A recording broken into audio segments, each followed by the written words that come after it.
तो दोस्तों, एक और नया दिन और मैं बलजीत परमार हाजिर हूँ एक नई कहानी, एक नया किस्सा लेकर।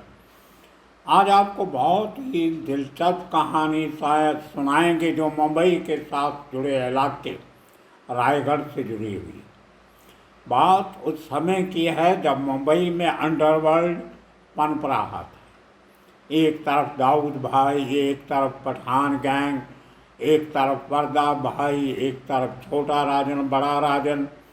उसी समय रायगढ़ ज़िले में, जो उस समय एक सेपरेट ज़िला था जिसमें पनवेल, पालघर ये सब आते थे, आजकल पालघर एक सेपरेट ज़िला बन गया।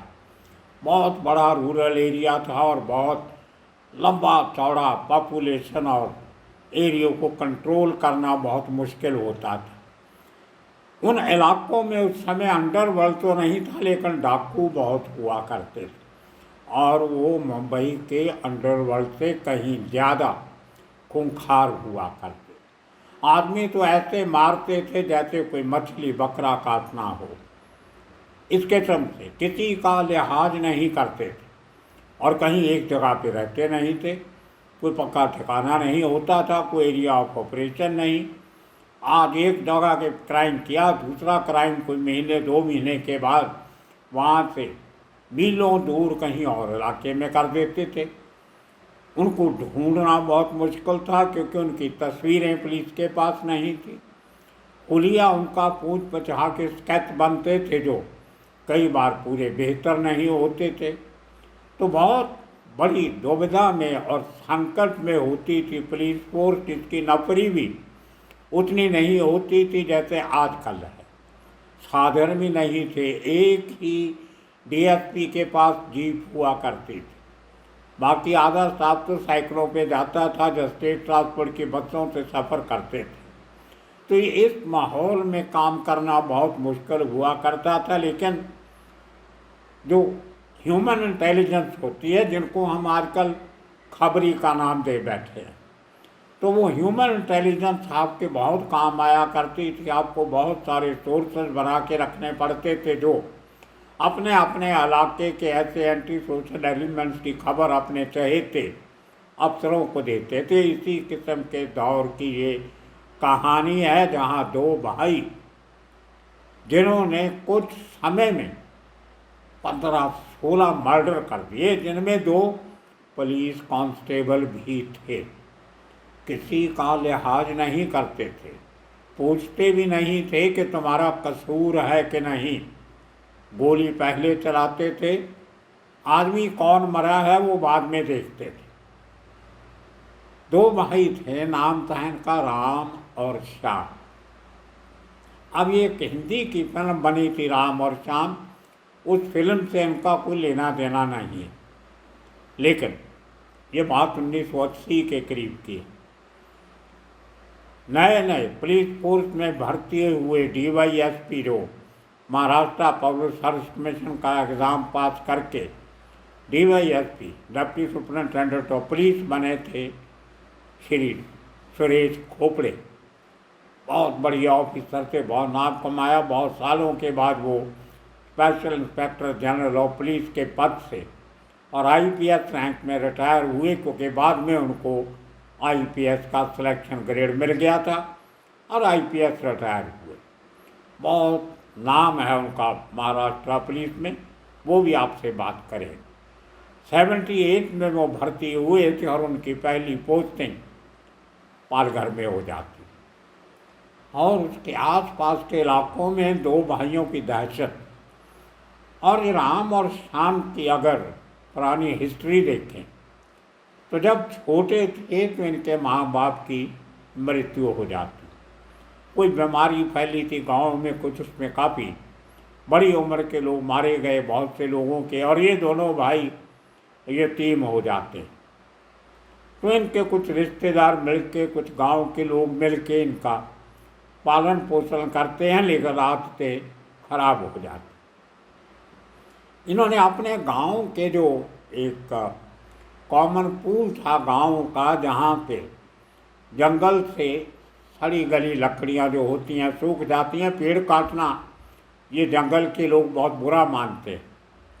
तो जो लकड़ियाँ किसी काम की नहीं होती भी, वो इकट्ठा करके गांव के लोग एक जगह पे इकट्ठी करके रखते थे, और जिसको ज़रूरत होती थी गांव की पंचायत उनको उनके घर के जी के मुताबिक उनको वो सूखी लकड़ियाँ दे देते थे घर का चूल्हा जगाने के लिए, जलाने के लिए।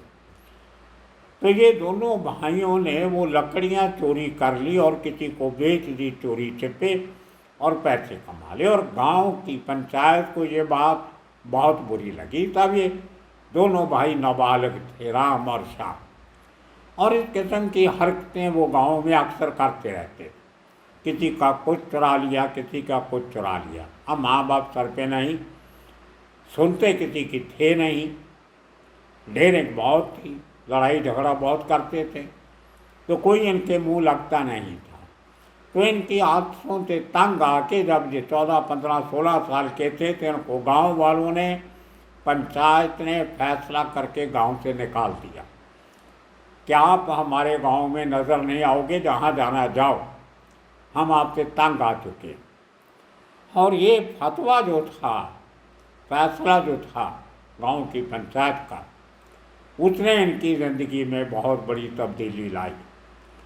इन बाहर निकल जाते हैं, कुछ करते हैं, उनके बारे में उस दौर का ज़्यादा कुछ पता नहीं, लेकिन उसके बाद जब 21 साल के हो जाते हैं, इनको लगा अब हम अडल्ट हो गए, अब हमारा हक बनता है, हम देखते हैं हमारे पंचायत वाले कैसे रोकते हैं। तो तब तक इनका क्राइम रिकॉर्ड बहुत हो गया होता है। 21 साल की उम्र तक इन्होंने बहुत सारे कत्ल, खून खराबा कर लिया होता। पहले आपको वो सुनाएंगे जो हमारे सहयोगी ने भेजा है हमें मुंबई से, इनका पुराना चिट्ठा निकाल के, लेकिन जो वारदात इन्होंने गांव में लौट के की, उसने पूरे इलाके को हिला के रख दिया। इन्होंने वो जो पंचायत के मेंबर थे पुराने, उनको गांव के पंचायत घर में बुलाया कि हम आपसे माफ़ी मांगने आए हैं, जो कुछ इस किस्म का बहाना लगा के। और जैसे ही पंचायत के वो मेंबर जिन्होंने इनको गांव से निकाला था, वो इकट्ठे होते हैं तो उनको गोलियां मार के 5-6 लोगों को मार देते हैं जगह। रोंगटे खड़े हो जाते हैं जब ऐसी बातें सुनते हैं। 1980 की बात, और मार के भाग जाते हैं, फरार हो जाते। उसके पहले और उसके बाद में इन्होंने वो खून खराबा कैसे किया, वो एक दर्दनाक कहानी जो है वो हमारे सहयोगी संतोष से आप सुन लीजिए, संदेश से।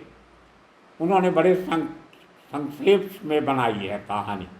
बहुत मेहनत करता है जो लड़का मुंबई के पुराने किस्से ढूंढने में, उनका शुक्रिया भी अदा करते हैं और सुनते हैं। उन्होंने 3-4 मिनट में इनकी पूरी कहानी कैसे सुनाई, सुनिए। 70 के दशक में महाराष्ट्र के रायगढ़ इलाके में बालाराम और शिवराम नाम के 2 बड़े ही खूंखार किस्म के डाकू थे। रायगढ़ इलाके में इन दोनों की जोड़ी राम और श्याम के नाम से मशहूर थी। ये दोनों रिश्ते में एक दूसरे के सगे भाई लगते थे। ये लोग बेसिकली रायगढ़ इलाके के जो गांव है वहाँ के आदिवासियों से और वहाँ के अमीर लोगों से फिरौती मांगते थे। जो फिरौती नहीं देता था उसको जान से मार देते थे। और इनकी दहशत इतनी थी कि इनके खिलाफ कोई कंप्लेन नहीं करता था।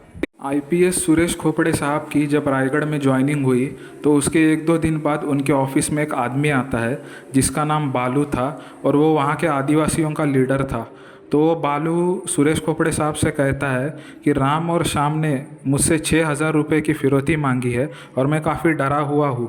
तो सुरेश खोपड़े साहब बालू से कहते हैं कि तुम्हें डरने की ज़रूरत नहीं है, तुम्हें कुछ नहीं होगा, लेकिन राम और श्याम के बारे में तुम्हारे पास जो भी जानकारी होगी तुम हम तक पहुँचा देना, आगे का काम हम कर देंगे। ठीक 2 दिन बाद लगभग आधी रात को अपने साथ एक आदमी को लेकर ये जो बालू था वो सुरेश खोपड़े साहब के रेसिडेंस पे पहुंच जाता है। बालू के साथ जो आदमी था उसका नाम मंगल्या था। इस मंगल्या का जो बड़ा भाई था उसको कुछ ही दिन पहले राम और श्याम ने मार दिया था फिरौती ना देने के कारण। और उसको मारने के बाद अब ये लोग मंगल्या के पीछे पड़ गए थे कि तुम हमें फिरौती दोगे। जब मंगल्या ने इनको फिरौती नहीं दी तो ये लोग मंगल्या के घर में घुस गए और उसकी पालतू बकरियां उठाने लगे। उस वक्त मंगल्या की जो माँ थी उन्होंने इस बात का विरोध किया, तो उस वक्त जो छीना झपटी हुई, उस छीना झपटी में राम और श्याम ने मंगल्या की माँ पे कुल्हाड़ी से हमला कर दिया, जिसमें वो अपाहिज हो गई। इस घटना के बाद मंगल्या जो था वो काफ़ी गुस्से में था।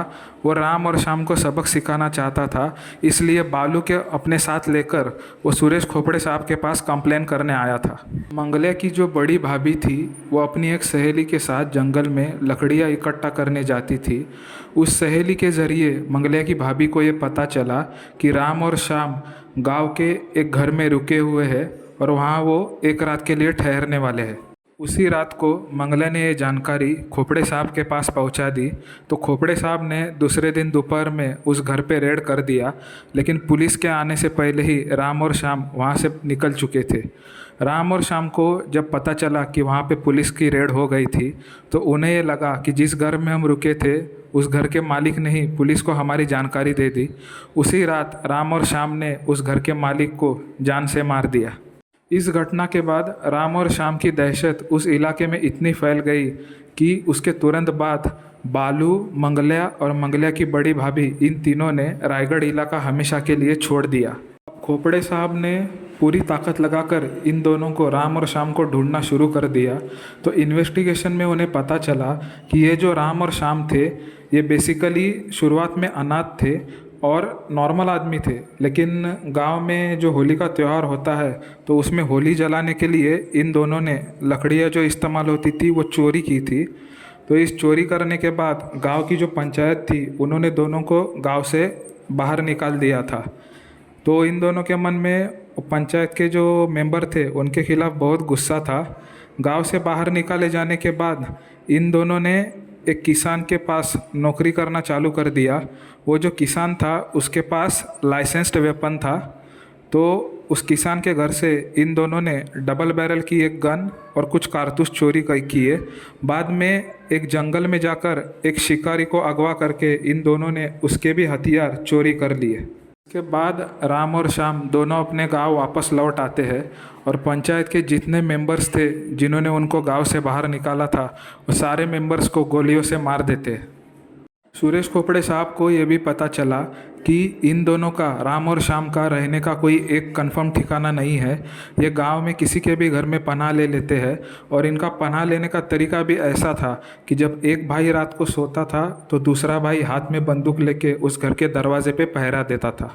रायगढ़ इलाके में ही बंडू शेठ नाम का एक लकड़ी का व्यापारी था, तो उसके कारखाने पे आके राम और श्याम ने फिरौती के लिए बंडू शेठ को धमकी दे दी, लेकिन बंडू शेठ ने इस बात की कंप्लेंट पुलिस को कर दी। तो पुलिस के 2 कांस्टेबल्स बंडू शेठ के नौकर बनकर उसके लकड़ी के कारखाने पर बैठने लगे कि कब राम और श्याम आएंगे और हम उनको पकड़ लेंगे। फिर एक दिन राम और श्याम बंडू शेठ के कारखाने पे अपनी फिरौती लेने आ जाते हैं, लेकिन बंडू शेठ उनको ये कह के वापस भेज देते हैं कि मैं तुम्हारा इस महीने का पैसा नहीं दे सकता, ये मैं तुम्हें अगले महीने दे दूंगा।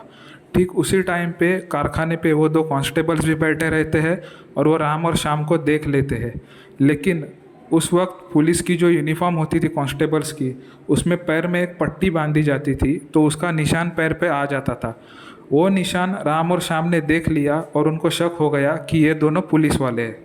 दूसरे दिन सुबह जब वो दोनों कांस्टेबल्स नहाने के लिए तालाब पर जाते हैं तो राम और श्याम वहां पहुंचकर उन दोनों को गोली से मार देते हैं। पुलिस के पास खबर आती है कि गांव में एक आदमी के पास गैरकानूनी हथियार है। पुलिस जब उसके घर पे रेड करती है तो पुलिस को वहां से एक देसी कट्टा मिलता है। आगे पूछताछ करने पर पुलिस को ये पता चलता है कि ये जो देसी कट्टा है ये उस आदमी को जयराम पाटिल नाम के एक व्यक्ति ने बेचा था। जब उस जयराम पाटिल को हिरासत में लिया जाता है तो पुलिस को जानकारी मिलती है कि यही जयराम पाटिल राम और श्याम को भी हथियार बेचता है और उनको 12 बोर के कारतूस बना कर देता है। फिर कुछ दिनों के बाद खोपड़े साहब के पास कृष्णा नाम का एक आदमी आता है। ये कृष्णा जो था ये काफ़ी अमीर आदमी था। वो खोपड़े साहब को बताता है कि कुछ दिनों में मेरे बेटी की शादी होने वाली है और राम और श्याम ने मुझसे फिरौती मांगी है। तो जब खोपड़े साहब उससे आगे की पूछताछ करते हैं तो कृष्णा बताता है कि राम और श्याम फ़िलहाल हाजी मलंग का जो पहाड़ है उसके पास एक गांव में रुके हुए हैं और कुछ ही दिनों में हाजी मलंग का मेला भी शुरू होने वाला है। उसके दूसरे दिन सुरेश खोपड़े साहब और उनकी पूरी टीम जैसे मुस्लिम लोग कपड़े पहनते हैं ठीक उसी तरह के कपड़े पहनकर हाजी मलंग के उस मेले में शामिल हो जाते हैं। पुलिस टीम के साथ कृष्णा के घर का एक नौकर भी था जिसने पुलिस वालों को जिस घर में राम और श्याम छुपे थे वो घर दूर से ही दिखा दिया था। सुरेश खोपड़े साहब और उनकी टीम ने उस घर को घेरने की कोशिश चालू कर दी, लेकिन उसी टाइम पे उन दोनों भाइयों में से एक भाई ठीक घर के बाहर दरवाजे पे बैठा था।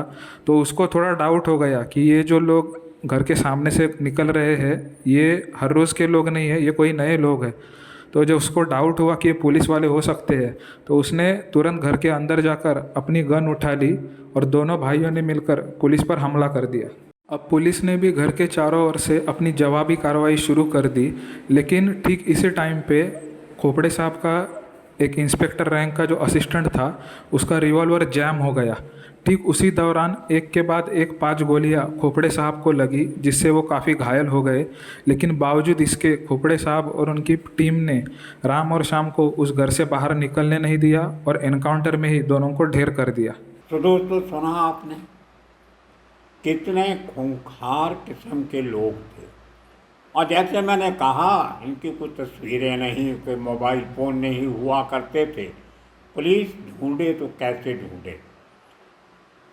और जब कहीं खबर आई, जैसे आपने सुना एक टिम्बर मर्चेंट लकड़ी के व्यापारी से पैसा मांगने जाते हैं और वहाँ पे पुलिस अपना पैरा लगा लेती है इनको पकड़ने के लिए, तो ये पुलिस वालों को पहचान लेते हैं और उनको गोलियां मार के मार देते हैं।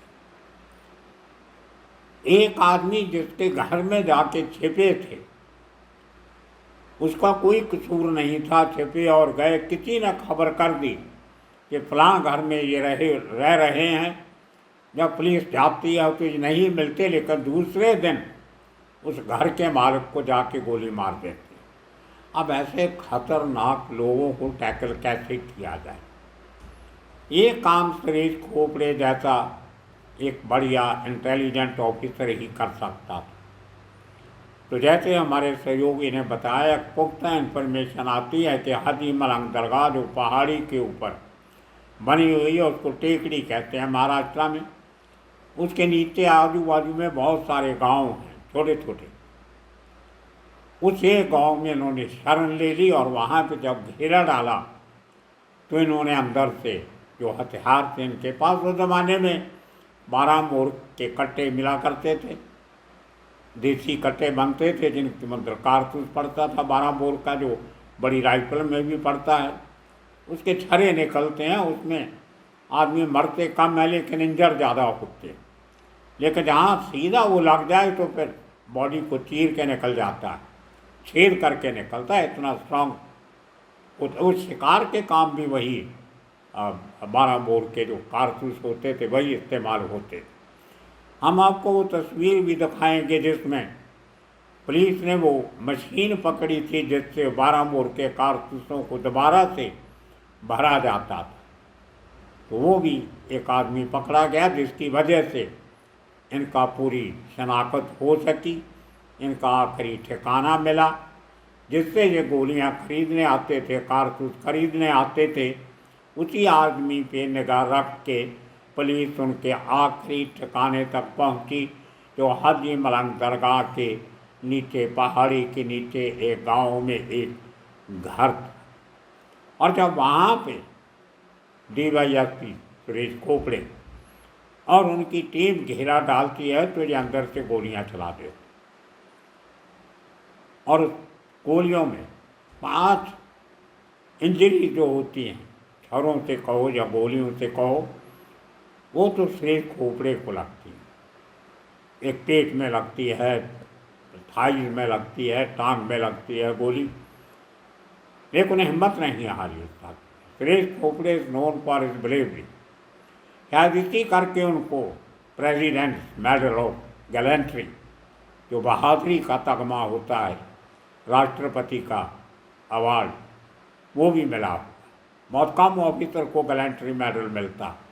एक्स्ट्रा ऑर्डिनरी करेज और हिम्मत दिखाने के लिए मौत के मुंह से खेल जाने के लिए ऐसे बहादुर अफसरों को वो तगमा मिलता।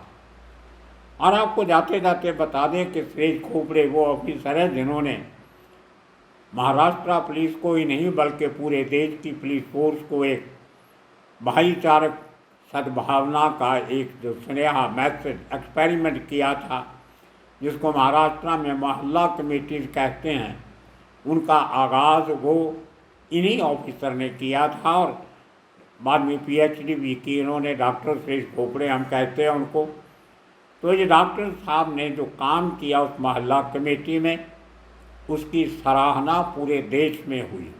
बहुत सारे राज्यों की पुलिस ने वो मॉडल अपनाया। वो इनका ब्रेन चाइल्ड था और वो ऐसे इलाके में शुरू किया था जहाँ हर साल दंगा फसाद होते थे। और वो इलाका था भिवंडी का।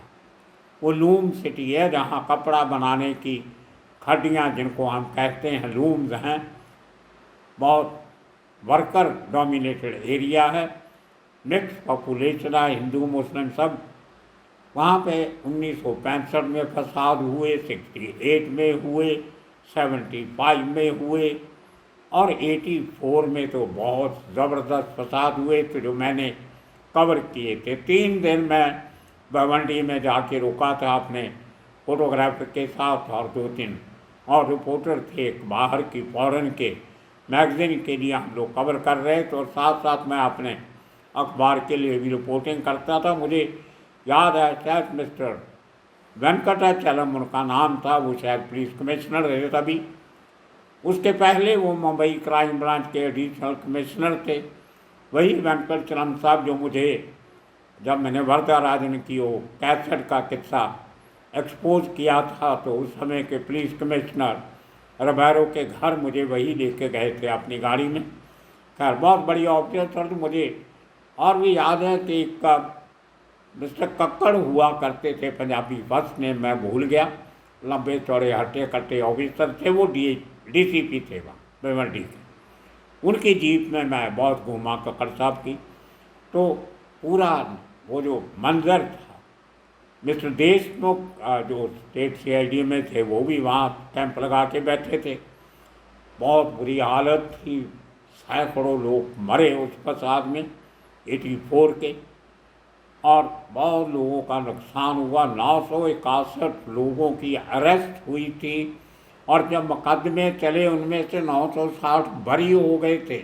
हैरानी की बात, एक आदमी को सज़ा हुई थी 2-3 साल की और 2000 का फाइन, लेकिन अपील में वो भी बरी हो गया। उसी शहर में जिसने इतने बड़े नुकसान हर साल देखता था, उस शहर में डॉक्टर सुरेश खोपड़े की ट्रांसफ़र होती है 1988 में, उन बड़े दंगों के 4 साल बाद। तो इन्होंने पूरा सिस्टम स्टडी करके मोहल्ला कमेटी, जिसमें हिंदू मुस्लिम सिख ईसाई सब इनकी कमेटियां बनाई। 50-60 एक मोहल्ले की कमेटी के मेंबर होते थे, जिसका मुखिया एक कांस्टेबल हुआ करता था, जो हेड कांस्टेबल, वो इन मीटिंगों में बैठता था। और ये मीटिंगें पब्लिक प्लेस के की जाती थी, किसी स्कूल में, किसी पार्क में, किसी रिलीजियस प्लेस पे नहीं, पब्लिक प्लेस पे मीटिंग होती थी। और 15 दिन में एक बार लोग मिलते थे। और 4 साल उस स्कीम पे, उस मॉडल पे इतना काम हुआ कि 92 में जब बाबरी मस्जिद गिराई जाती है दिसंबर में, 6 दिसंबर को, जब पूरे देश में आग लगी, वही भिवंडी में एक इंसिडेंट नहीं हुआ। पूरा शहर शांत था। मोहल्ला कमेटियों ने कंट्रोल में ले लिया सारा शहर। किसी को कोई दंगा फसाद करने की इजाज़त नहीं दी। ये बहुत बड़ी अचीवमेंट है। एक शहर जो लूम्स के अलावा, कपड़ों के अलावा तग्गों के लिए मशहूर था, 92 और 93 के ब्लास्ट के समय एक भी दंगा वहाँ पे नहीं हुआ। तो ये सक्सेस थी डॉक्टर सुरेश खोपड़े के मोहल्ला कमेटी मॉडल की। और ये कमेटी, मोहल्ला कमेटी, हिंदुस्तान के हर मोहल्ले में होनी चाहिए, ताकि आपसी सद्भावना बनी रहे, खून खराबे से समाज सोसाइटी बची रहे। तो ये बहुत बड़ा कंट्रीब्यूशन डॉक्टर खोपड़े का। उन्होंने बहुत सारी किताबें भी लिखी हैं और अंत में रिटायर होने के बाद 2014 में बारामती में शरद पवार की बेटी, उसके खिलाफ उन्होंने इलेक्शन भी लड़ी थी पार्लियामेंट की, आम आदमी पार्टी की टिकट पे, लेकिन हार गए। तो he is not a politician. Baramati में बहुत पैसा खर्च होता है, इनके पास इतना पैसा था नहीं और आम आदमी पार्टी के इतनी बड़ी तभी नाम भी नहीं था। महाराष्ट्र में ख़ास तौर पे, दिल्ली पंजाब में तो था। लेकिन उसके बाद उन्होंने बारामती में ही एक डिफरेंट किस्म का स्कूल बनाया, जो असल में स्कूल नहीं है लेकिन इस किस्म की एक फैसिलिटी है जहाँ पे रेगुलर स्कूलों में पढ़ रहे बच्चे बहुत कुछ जाके वहाँ पे सीख सकते हैं। तो एक डिफरेंट किस्म का एक्सपेरिमेंट किया। सो ये किस्सा था डॉक्टर सुरेश खोपड़े का, जिस बहादुरी से उन्होंने उन दो खूंखार डकैतों को पकड़ने की कोशिश की, लेकिन एनकाउंटर हो गया। ये शायद उस इलाके का सबसे बड़ा एनकाउंटर था। उसके बाद मुंबई में 81 में गैंगवार की किलिंग शुरू हो गई, लेकिन ये कोई गैंगवार के साथ जुड़े हुए लोग नहीं थे, पेशे से डकैत थे, लूट मार धंधा था, फरौतियाँ मांगना, लोगों को डरा धमका के पैसे लेना और जो नहीं थे उसको मार दो, ये दहशत क्रिएट करते थे। अंडरवर्ल्ड का ही दूसरा नाम, लेकिन लेस सोफिस्टिकेटेड। तो आने वाले दिनों में इसी किस्म के किस्से कहानियाँ लेके फिर हाजिर होंगे। तब तक के लिए आप सबका बहुत बहुत शुक्रिया, धन्यवाद।